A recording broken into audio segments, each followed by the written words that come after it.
welcome to Matinaire on Air. Jane Matinaire, Greg Bach, Sweet Cal B on the board, coming to you live from our studio in beautiful downtown Waukesha. You can always call or text at 844-967-2789 or leave a comment on the live stream on Facebook, YouTube, and or Twitter. Very excited to have our next guest join us. He has joined us on the show many times before, and I've had the opportunity to talk to him numerous times over the years. Bob Bonaduer heads up the planetarium at the wonderful Milwaukee Public Museum. Good morning, Bob. How are you? I'm doing very well. Good morning to you, Jane. It's nice to actually see you. I don't think we've ever actually seen each other in person. It's always been over the phone before. Oh, the magic of video conferencing. Hey, now we get to look at your office and all the moon-shaped things you have behind you. So it's nice to see what happens behind the scenes, Bob. Oh, thank you. It's fun. The Earth is round. So What? No! We all agree the Earth is round. I like Flat that. Earthers, come at us. I dare you. I like that as a starting point. We'll go from there. Is that how you introduce yourself? Hi, I'm Bob. The Earth is round. yes, most times. Just to clear up any confusion.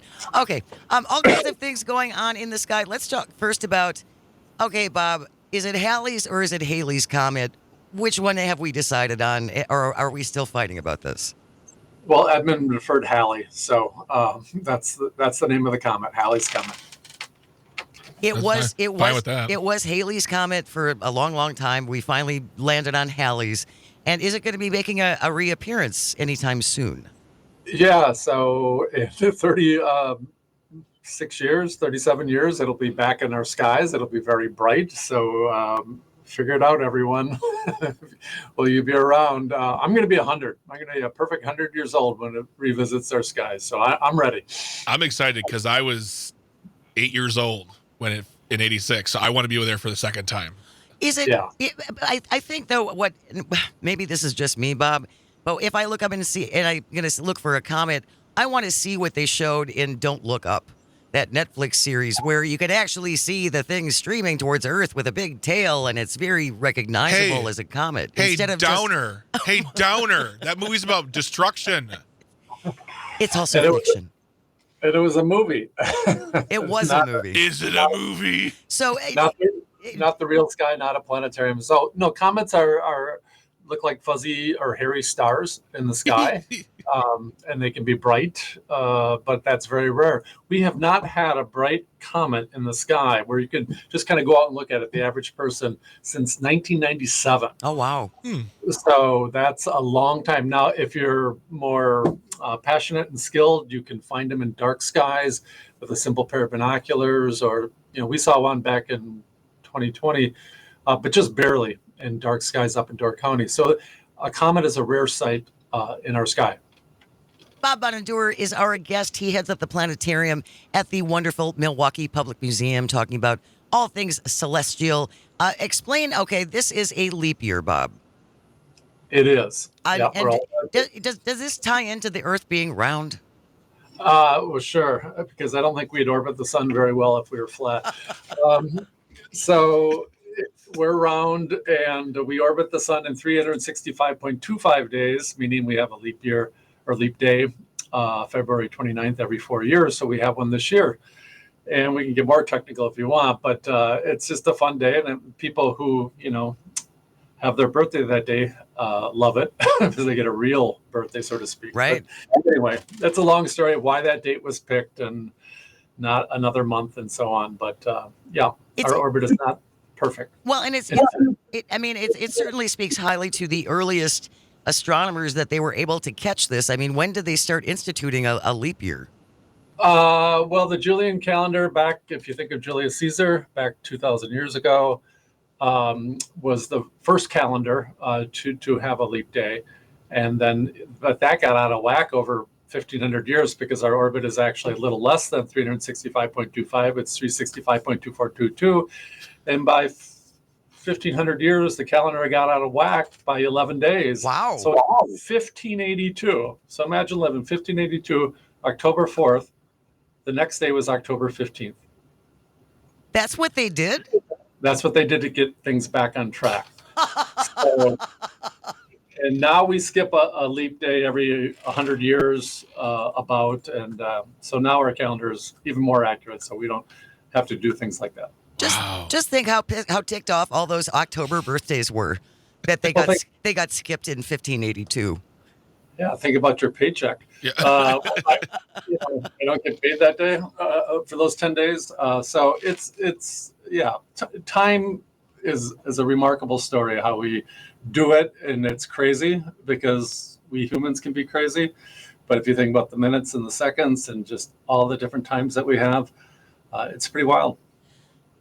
Are there any, so going back to Halley's Comet, are there any other comets that have a regular cycle around this planet?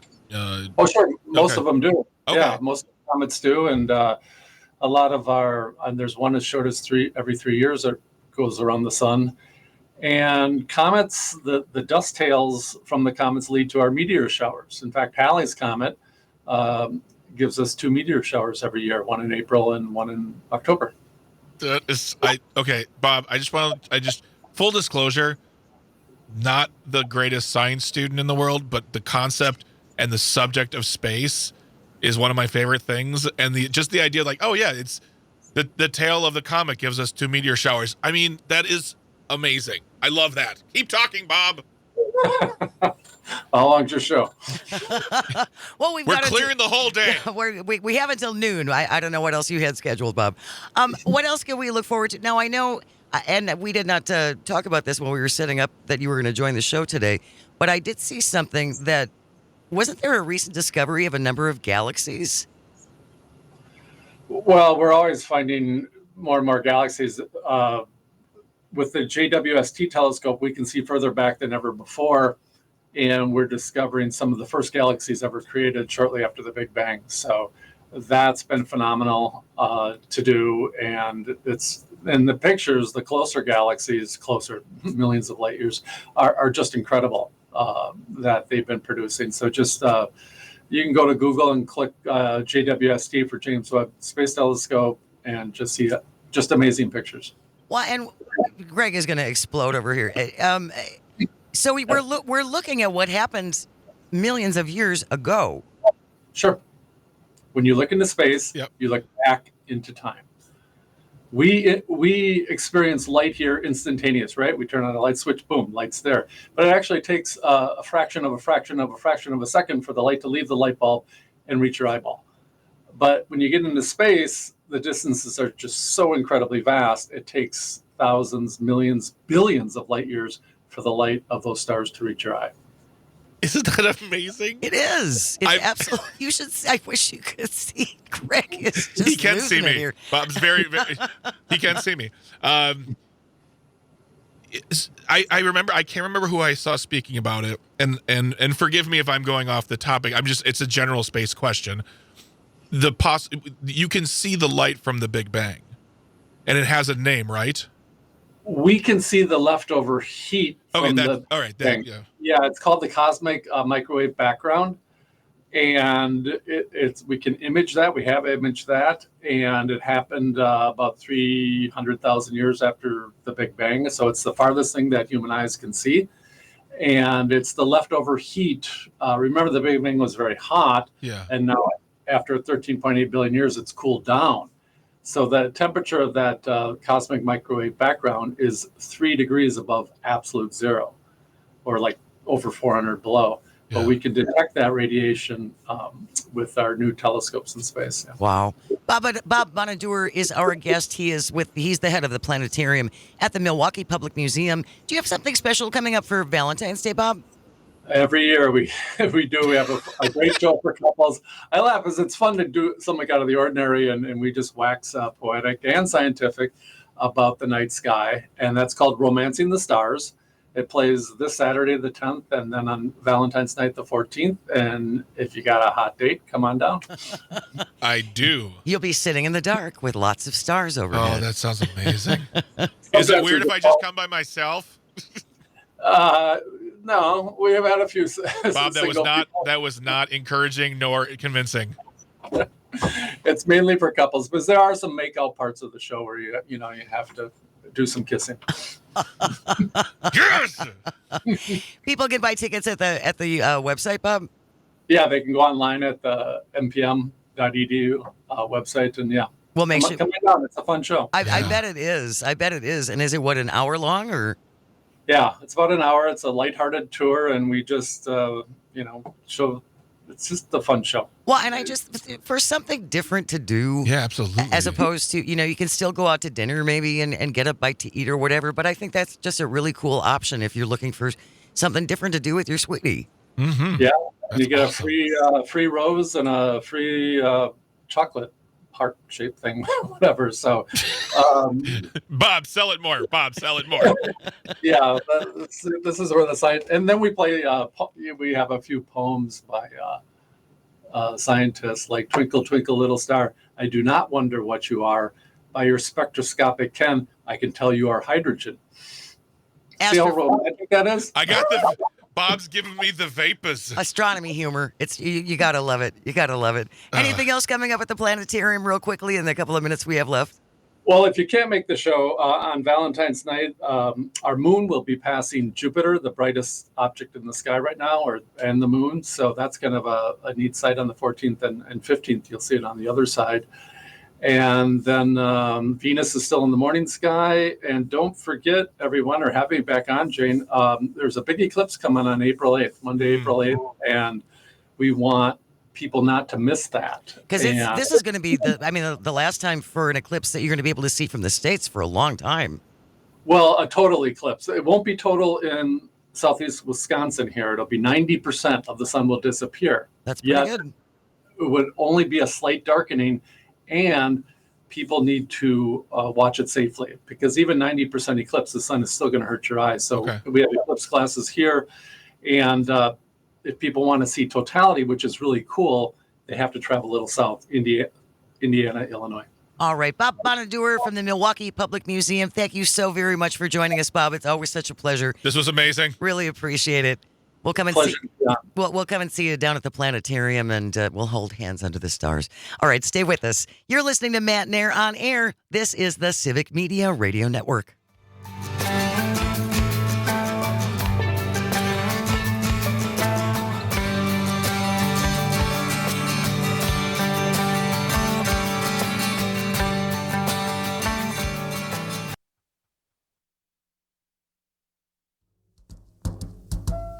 Fly me to the moon, let me play among the stars, and let me see what spring is like on Jupiter and Mars. Good morning. Welcome to Matt Nair on Air. Thank you so very much for joining us.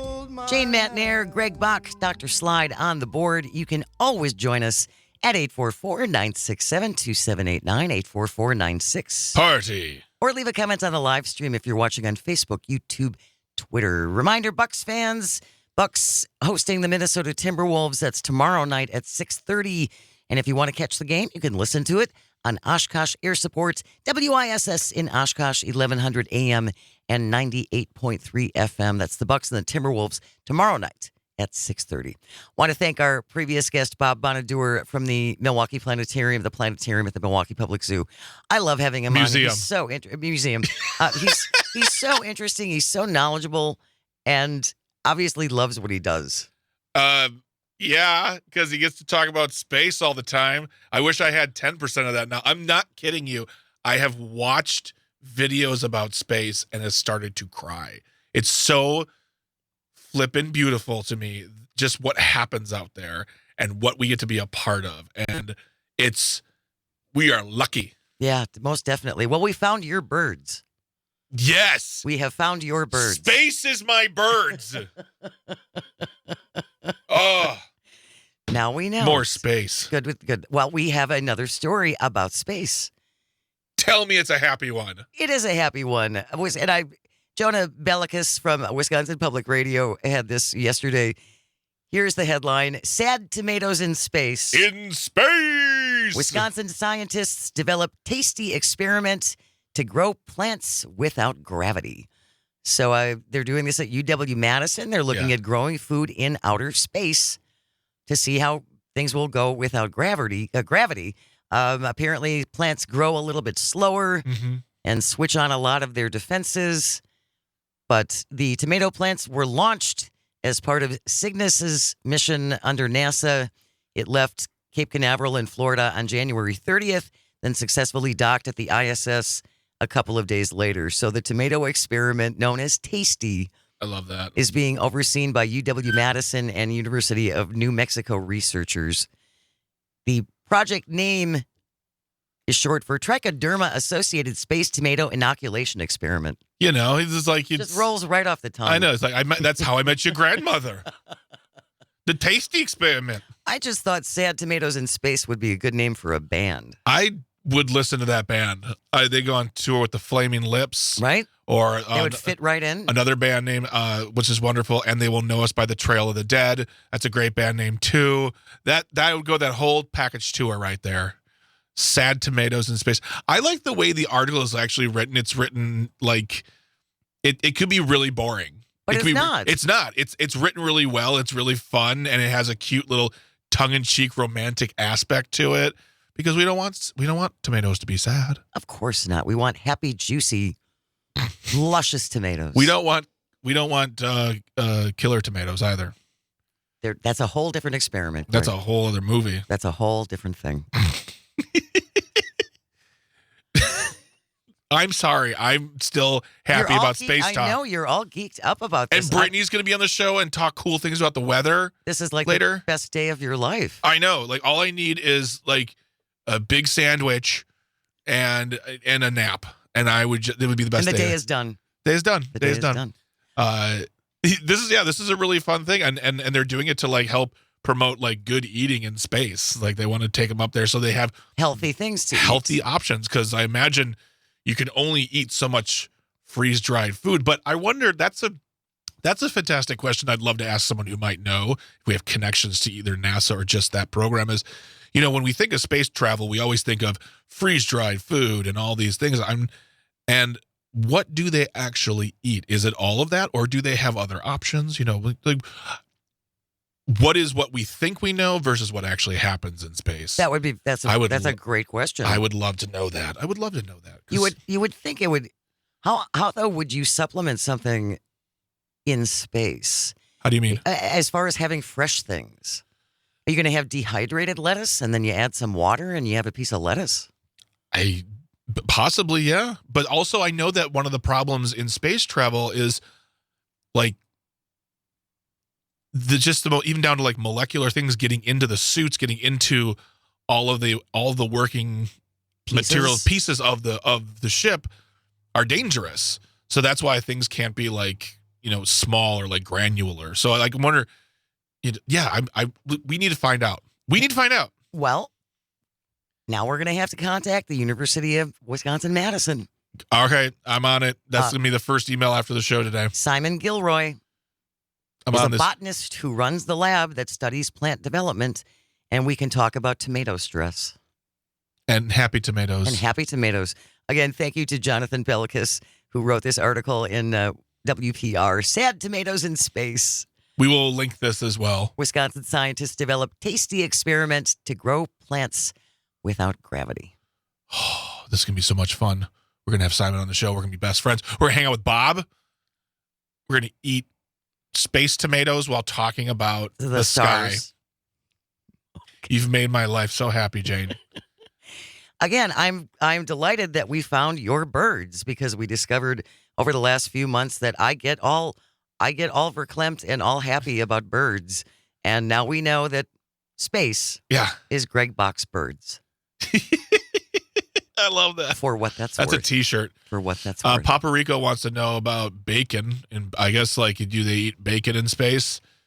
They can't fry it in space. That's going to be a problem. And raw would be dangerous. Yeah, I can't do that either. Maybe it's pre-cooked, vacuum sealed, and specially taken out. I have questions. That makes me suspicious. That's when we're gonna have Simon on the show, and we're gonna talk about what can explain all of it. We'll talk about happy tomatoes, but then we'll figure out what do they eat in space. What actually happens up there? Do you believe in space? When we return, we have news coming up in just a little bit. Stay tuned for Pete Schwab does an entertainment minute now. Yeah. At the bottom of the hour, which is really a lot of fun. And I was listening to Pete. He was on Todd Alba's show yesterday. I mean, he wrote TV scripts and movie scripts, and he lived in Los Angeles for like 15 years. And I want to be friends with Pete. so the man's got connections in the industry. So if you're an entertainment fan, you certainly want to check out his show. It airs across the Civic Media Radio Network every Monday through Friday from 8 to 10 p.m. News coming up next, and then the Guinness people. That wasn't very nice. What are you doing, Guinness? That wasn't very nice. Stay with us. This is Matt Nair on air, coming to you on the Civic Media Radio Network. I love you.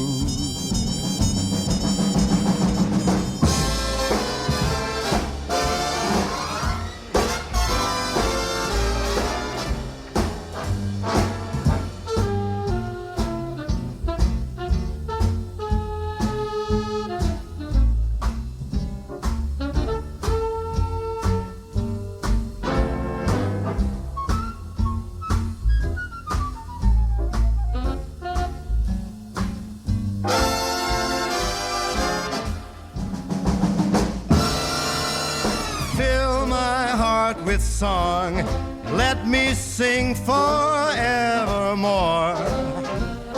You are all I long for, all I worship and adore. In other words, please be true.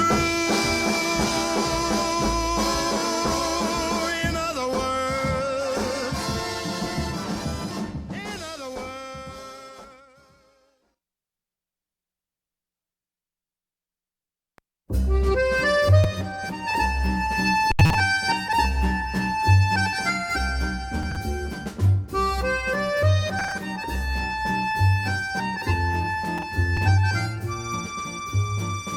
Bonsoir.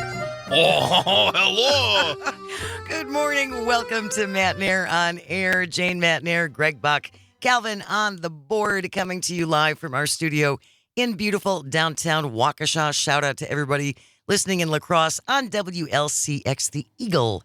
Thank you very much. You can always call. You can always text at 844-967-2789, 844-96. Party! Leave a message on the that live was stream terrible. on Facebook, YouTube, and or Twitter. Bob Bonadur was here from the Milwaukee Public Museum, head of the planetarium there. Had a lot of fun with him. Yes. We're going to do a little housekeeping before we move on to what happened to this poor Frenchman and his dispute with the Guinness people. His right to be amazing is what it is. It's pretty astonishing. But a couple of things. Yesterday we were talking about seatbelts. And how they are not an infringement on your freedom. There's a gentleman who's running for office in Oklahoma, I believe. LaRose? Frank LaRose, thank you, who said that, government overreach with seatbelts, it's way too much. It's way too much governmental control. So we were just talking about seatbelts, and different people were calling in with different things about what they will cover and what insurance companies will cover if you're in an accident and you're not wearing a seatbelt. So one of my sisters listens occasionally. She lends us an ear. From time to time. And she worked in the insurance industry for many, many, many years. So she heard this discussion, and then she texted me last night and said there was someone who claimed an insurance company can deny a claim if a person isn't wearing a seatbelt. I thought that was wrong, so I checked it out. If you don't wear your seatbelt, it will lower the value of the person's claim for money, but they cannot deny it. So if you're in an accident and you're not wearing a seatbelt, they will cover it, but you'll get less. You hear that, people? You don't wear a seatbelt? Insurance companies think your life is worth less.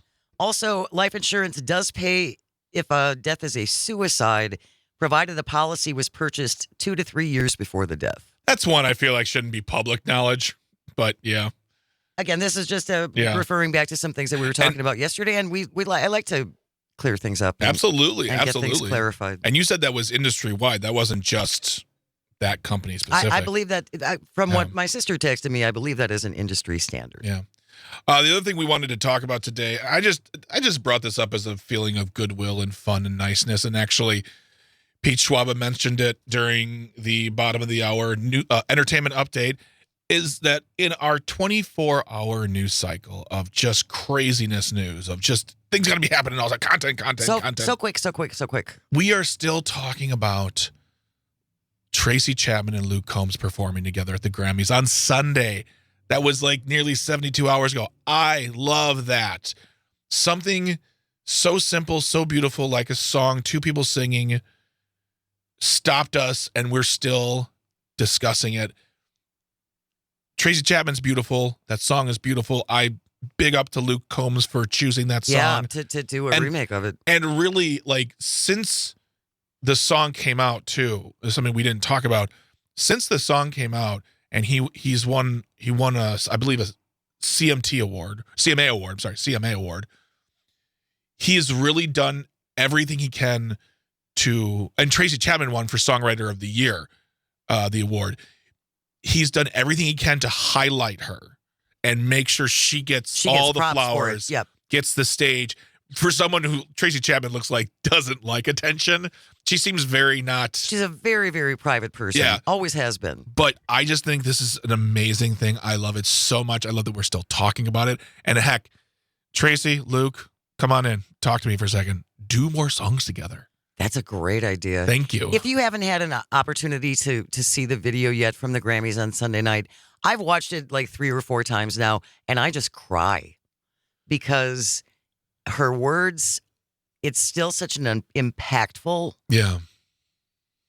honest, painful song. Yes. That I think is still applicable to so many people today. Mm-hmm. And it's just such a heartfelt performance. And you had pointed this out on Monday morning, Greg, I think before we even got on the air. The look on her face when she realizes that the crowd has recognized her. Yeah. And you can hear the swell of cheers as the audience is going, oh, wow, that's Tracy Chapman. And the look of recognition and just joy that crosses her face is it's so beautiful. Yeah, I'm. You know what? I think I'll probably try to find the best clip possible, and I'll put it in the show notes. In the show notes, just seriously, do yourself a favor. Take 3 minutes to yourself. Watch this video. Don't just listen. Watch it. Yeah. And the other thing too is Luke Combs is so cute because he's just watching her the whole time, and he's mouthing the words while she's singing. He just looks so happy and excited. I just love it. It's as John Oliver says, this is Seth Meyers. This is what the world needs right now. This is the news we need right now. I think it's lovely and beautiful. Yeah, some good stuff to enjoy and watch over and over and over. Should make you feel good. This is kind of a sad story. At least if you are Richard Ploud, who is from France. I've been Richard Ploud before. What? Richard, I love wine. Richard spent 8 years, Greg. 8 years. That's a long time. That's 2 leap years. 8 years gluing together 706,900 matchsticks. Say that number again. 706,900 matchsticks. In order to make a 23.5-foot model of the Eiffel Tower. He made a 24-foot model of the Eiffel Tower out of matchsticks, which beat the existing record by a whole 2 feet. Yeah. So Richard figured, this is a lock. Yeah. I'm a lock for the Guinness Book of World Records, creating the largest model of the Eiffel Tower out of matchsticks. No. Sorry, said the Guinness people. Guinness World Record people, not the beer. Mr. Ploud says he was told. Mr. P was told he used the wrong type of matchsticks in order to qualify for the record because they weren't made commercially available. What does that mean? We'll have to ask the Guinness people. They were not commercially available, these matchsticks. Therefore, his 8 years of work has gone down the drain. Which also means if they weren't commercially available, that means these matches or matchsticks? Matchsticks. These matchsticks were custom made then. How much money was spent for this? And how quickly does he get to sue the Guinness people? Oh, do you get to sue them? No, you don't. I know there's no lawsuit, but I want someone to pay, and it's not going to be the Guinness people. Mr. Plowd put on Facebook, the Guinness Book judges delivered their verdict without actually seeing my tower in real life. He works for a local authority in France. He said Guinness told him that the matches must be available commercially and can't be cut, disassembled, or distorted beyond recognition. As the matchsticks were not commercially available and weren't recognized as matchsticks, the attempt has been disqualified. Yeah, the Guinness people, they're kind of finicky. And if you want a deeper dive into this, I was telling you earlier, Jane, that last week tonight did an episode on the Guinness Book of World Records. They did on Gerben Guli Birdie McHammerdoff, which is the president of, I'll say it again, Gerben Guli Birdie McHammerdoff, which is the president of Turkmenistan, who is, I didn't make those words up, guys. It's his name. Gerben Guli Birdie McHammerdoff. He is obsessed with world records, and he has built structures in Turkmenistan to get the Guinness people there. And they dove deeper and found out that the Guinness people are kind of friendly with some of these more authoritarian. Autocrats? Yeah. And they'll go all over the world. But then they'll say, like, oh, no, we won't send. Like, the whole conceit was they wanted, last week tonight, wanted to build the biggest cake. Okay. And the Guinness people said, no, thank you. We're not going to do that. They had a world record cake. They built a world record cake. On the day, last week tonight. Correct. And the Guinness people said, no, thank you. So they're finicky, and it's weird. And the fact that they wouldn't even send someone to go look at this is mind-blowing. But see, what I find questionable about this, if you are going to spend 8 years of your life making a 24-foot high replica of the Eiffel Tower, before you start, wouldn't you make sure you had all the rules correct? I mean, wouldn't you just send one email and say, hey, I'm going to try and build this thing out of matchsticks. Are there any requirements per matchstick? Jane Madnair on the side of Big Guinness, on the side of Big World Record Book. It's just an enormous undertaking, and I would think that you would want to make sure you've got everything lined up correctly before you jump into this. I don't disagree with you on that, but I still think you're wrong.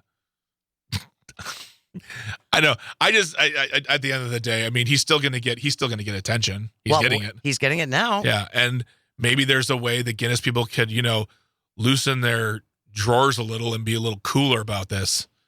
He posted on all caps on Facebook, big disillusion, disappointment, and incomprehension. They tell me that the 706,900 rods stuck one by one are not matches, and they are too cut to the point of being unrecognizable. Clearly, the English are different, he said. Guinness is based in London. Yeah. But he ended his message with, no offense to the English.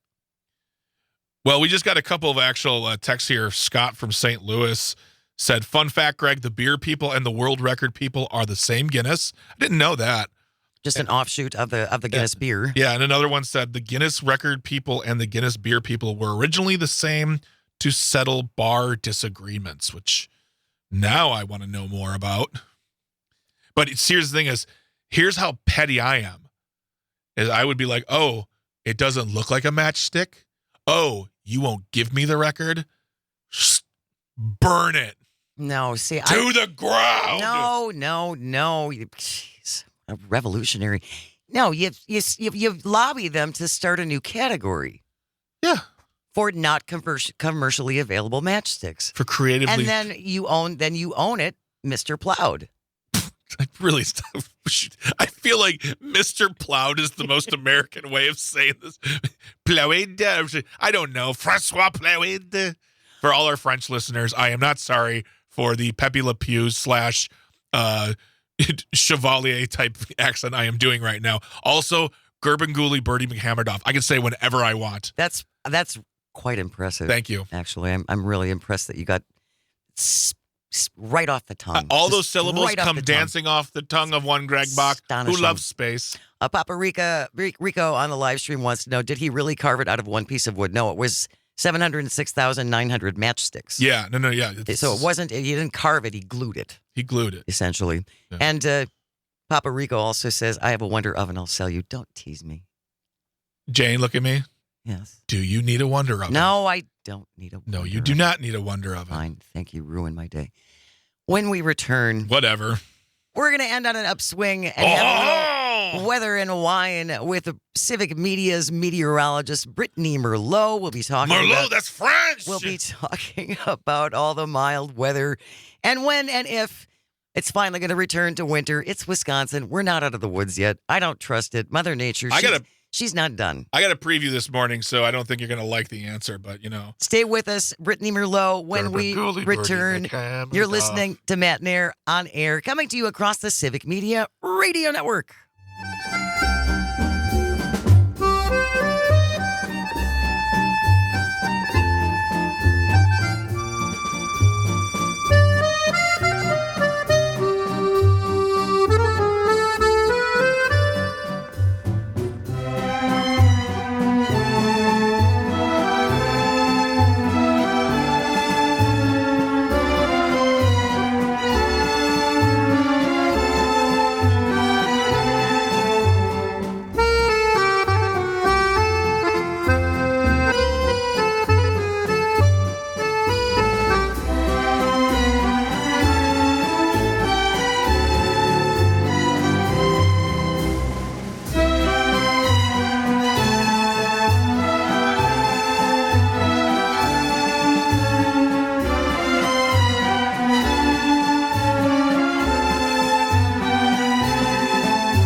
Matt Nair, Greg Bach, Calvin, coming to you live from our studio in downtown Waukesha. Thank you so very, very much for joining us.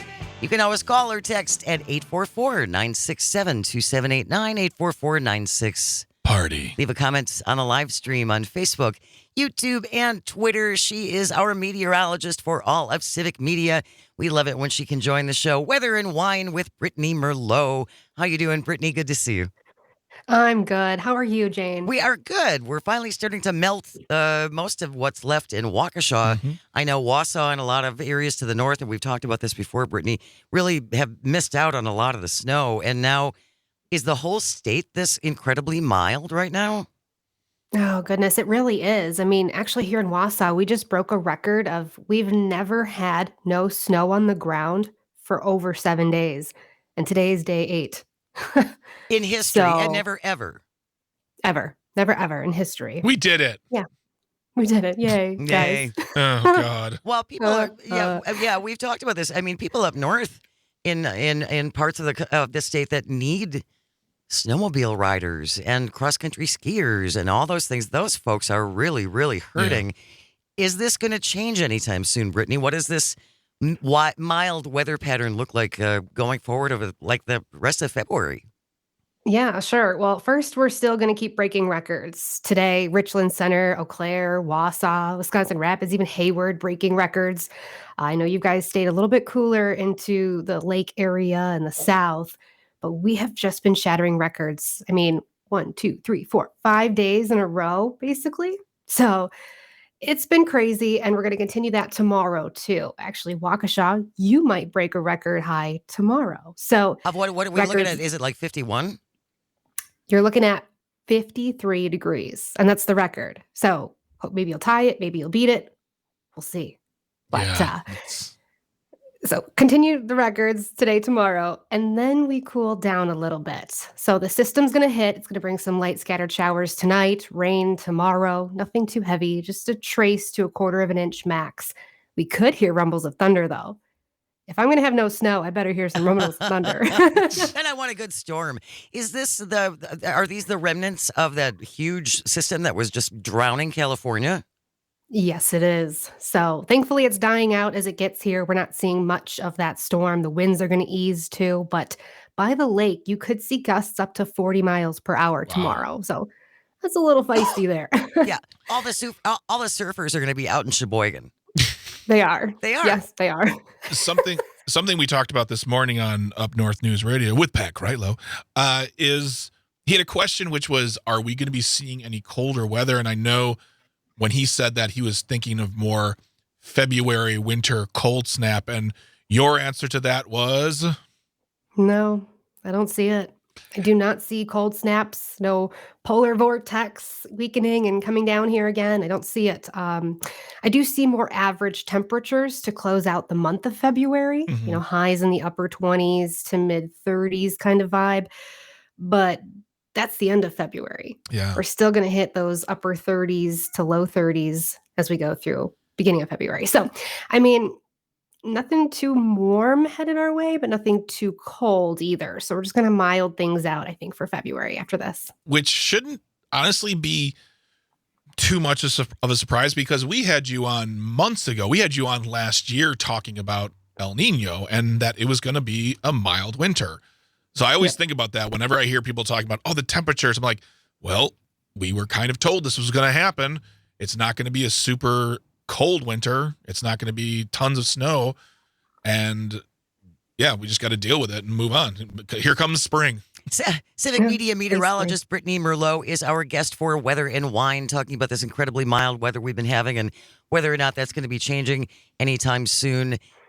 The bigger concern, though, Brittany, going forward again without the snow cover is possible drought conditions. Yes, absolutely. I'm already worrying about that up here in the northern half of the state because we didn't get that snow that you did. Right. So we've missed out on a lot of precipitation. Now, things are trying to change. I've talked about the Arctic Oscillation before. It's already swung negative. That means more storms can start to hit us. And tomorrow, right? We're going to get hit. So we just need those temperatures to fall a little bit. So the word snow isn't out of the picture. I'm going to be saying Friday morning, northern half of the state might see some very light snow, about an inch. But around Valentine's Day, I'm thinking Valentine's Day at night, we could see a system. Not too heavy, but enough to give us a little bit. And then we're still looking active as we close out the month of February in terms of storms. So fingers crossed. Again, it's Wisconsin. We've had snow in May. I can remember it was like May 7th or 8th. This is going back a number of years. 1991. But the trees were all budding out and everything was budding out. And then we got this really terribly wet, heavy snow and it did so much damage. Yeah. Because the trees were at that point where they were already blooming and stuff. So hopefully that's not going to be the case. I hope not, but I do fear that. I have a feeling something like that's around the corner. An April storm, potentially, we'll see. Yeah. If that happens, at least it usually only lasts a day, and then maybe most of the snow is gone in a week. That's what happened, that snowstorm. That May storm. I remember waking up in the morning like 5:30, seeing it snow, going to my mom's bedroom and saying, it's snowing out. And she said, no, it's not, go back to bed. And then the next time I woke up was her saying, you have the day off from school. And by the end of the day, our driveway had melted. Like all the snow on the driveway had melted. Just May of 1991. I remember that day. Yeah. Wow. Yeah. Well, we'll see what happens. And we will always come back to you, our favorite and only meteorologist. Okay, you didn't have to put the only part on there. Wow. Our favorite meteorologist with a barometer collection. How much is our favorite meteorologist, period? That works too. But with all the qualifiers. Absolutely. Brittany Merlot, thank you so very, very much. Weather and Wine with Brittany Merlot. Always appreciate you stopping by the show. Have a great day, my friend. Thank you so much, Jane and Greg. Have a great day, everybody. You too. Stay tuned for the news, followed by the Todd Alba program. Thank you so very, very much for joining us today, for listening and calling and texting. I hope you find some joy today and you have the chance to share it. Stay close. This is the Civic Media Radio Network.